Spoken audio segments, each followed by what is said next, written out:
प्रदेश के अंदर विधानसभा के चुनावों की जैसे डुगडुगी बजने लगी है तो राजनीतिक दलों ने अपने अपने मार्चों को मैदान में उतारना शुरू कर दिया है। जहां अभी तक समाजवादी पार्टी रथ यात्रा के माध्यम से लोगों में अपनी पेट बनाने की बात कर रही है, तो वहीं पर बहुजन समाज पार्टी ने कार्यकर्ता सम्मेलन करने के बाद में उत्तर प्रदेश के अंदर अपने प्रत्याशियों की घोषणा भी कर दी है।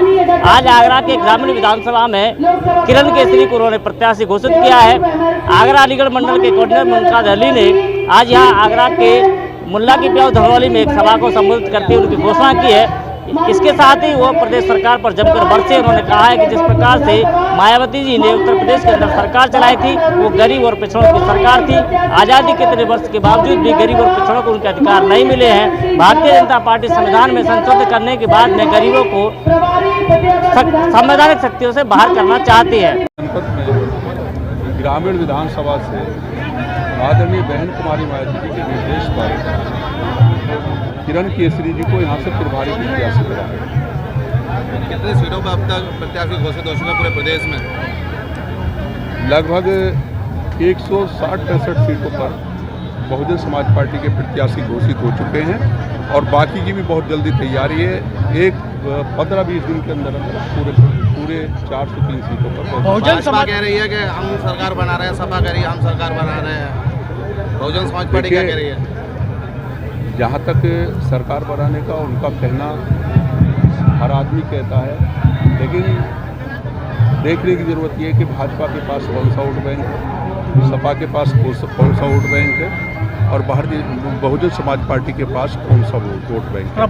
आज बहुजन समाज पार्टी के पास सारी पार्टियों से ज़्यादा अपना वोट बैंक है और जो हमारे प्रत्याशी हैं उनका भी अपना वोट बैंक है और सर्व समाज के भाई बहुजन समाज पार्टी के साथ हैं। तो हमें पूरी उम्मीद है जो ये मगरूरियत की बात कर रहे हैं इनका मगरूर उठाएगा बहुजन समाज पार्टी। कृषि बिल वापस ले लिया है, घोषणा कर दिया है, किस तरह का लाभ प्रस्ताव को मिलेगा या उनको किस तरह का नुकसान होने जा रहा है? देखिए, जहाँ तक किसानों का मामला है, अगर सबसे पहले कोई आवाज़ उठाने वाला नेता है किसानों के बारे में तो आदरणीय बहन कुमारी मायावती जी। और जब भी बहुजन समाज पार्टी की सरकार बनी है तो किसानों का पूरी तरीके से ध्यान रखा गया है। तो हमें उम्मीद है किसान भी भारी तादाद में बहुजन समाज पार्टी के साथ आएगा और जो ये 3 कानून इन्होंने वापस लिए हैं ये तो इनका एक जो धोखेबाजी करके चले हैं वो एक धोखे का एक सबूत है, क्योंकि चुनाव सर पे है। तो ये इस तरीके का अगर इन्हें कानून वापस लेना था तो क्या ज़रूरत थी 1 साल से किसान सड़कों पर पड़ा है, क्या ज़रूरत थी सैकड़ों किसान मारे गए हैं, क्या ज़रूरत है सैकड़ों के खिलाफ मुकदमे लिखे गए हैं, क्या ज़रूरत थी? आज क्यों लिया वापस? अभी सोच लेते इस बात को। ये चुनावी स्टाइल ये लगातार कह रहे हैं हिंदू मुस्लिम में चुनाव होगा फिर हम जीतेंगे, क्या लग रहा है फिर जनता भ्रमित हो जाएगी?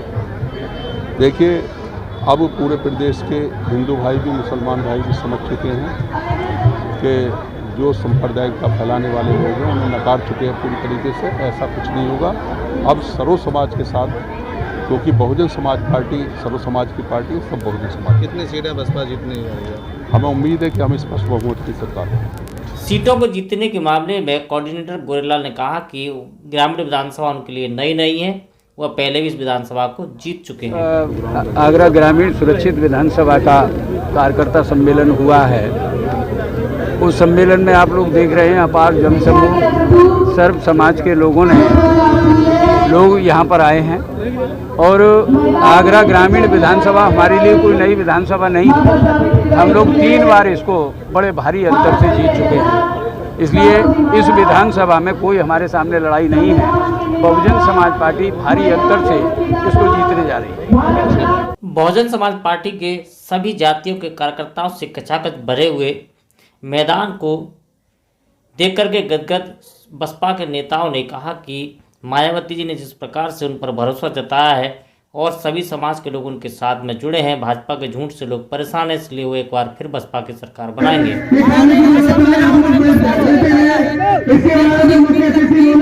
माननीय बहन जी के विश्वास पर और इस जनता के विश्वास पर और इस 90 ग्रामीण को जीत करके बहन जी की गोदी में डालें और बहन जी की 5वीं बार हम सरकार बनाएं।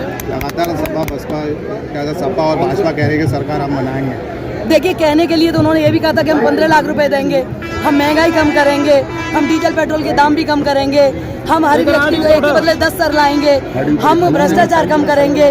क्या कुछ हुआ? उन्होंने कहा हम बहन बेटियों को सुरक्षा देंगे, क्या सुरक्षा मिली? तो वो जो कहती है वही नहीं करती है।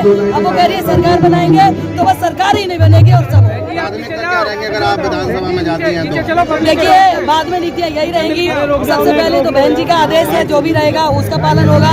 और हमारा तो उसूल है, हम कोई घोषणा पत्र नहीं बनाते हैं, क्योंकि जो संविधान है वही हमारा घोषणा पत्र है। तो हमारी सरकार पूर्ण तरह से संविधान के अनुसार शासन करेगी और लोगों की जनता का दुख दर्द सुनेगी और उसको दूर करने की पूरी संभव कोशिश करेगी। शुक्रिया। आगरा ग्रामीण विधानसभा से घोषित प्रत्याशी किरण केसरी ने भाजपा पर जोरदार हमला करते हुए कहा कि भारतीय जनता पार्टी ने सिर्फ घोषणाएं की है।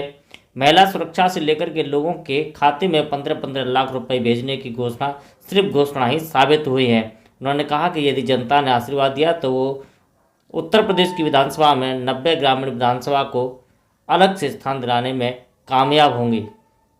देखिए, आगरा में बहुजन समाज पार्टी बहुत मजबूत स्थिति में है। पिछली बार को छोड़ दिया जाए, 2012-2007 में हम लोग 6-6, 7-7 सीट जीत चुके हैं और बहुजन समाज पार्टी ने इस बार 4 विधानसभाओं में पिछड़े वर्ग के लोगों को लड़ाने का कार्य किया है, 2 अनुसूचित जाति के लोगों को लड़ाने का कार्य किया है। बाकी हम लोग जनरल सीटों पर एक मुस्लिम समाज की हम कोशिश की जा रही है और 2 जनरल सीटें, एक ठाकुर एक ब्राह्मण समाज के लोगों को।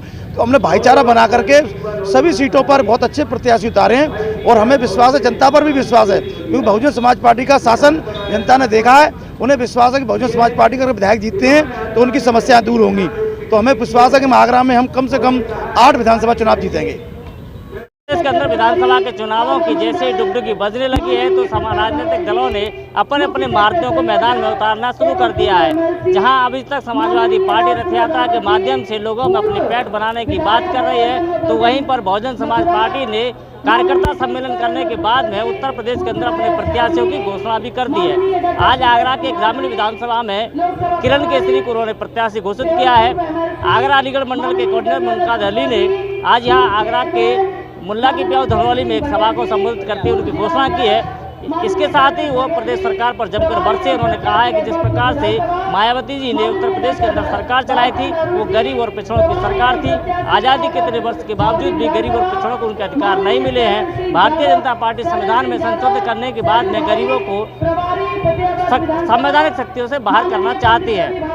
अब देखने वाली बात ये होगी कि जिस प्रकार से बहुजन समाज पार्टी के द्वारा उत्तर प्रदेश के अंदर चुनावी तैयारियां की जा रही है और उसके बाद में प्रत्याशियों की घोषणा के बाद में सबसे पहले प्रत्याशी लोगों के बीच में पहुंच करके अपनी बात कह रहे हैं। अब उसके बाद में उत्तर प्रदेश में क्या मायावती की सरकार बनेगी या फिर एक बार भारतीय जनता पार्टी सरकार बनाने में सफल होगी।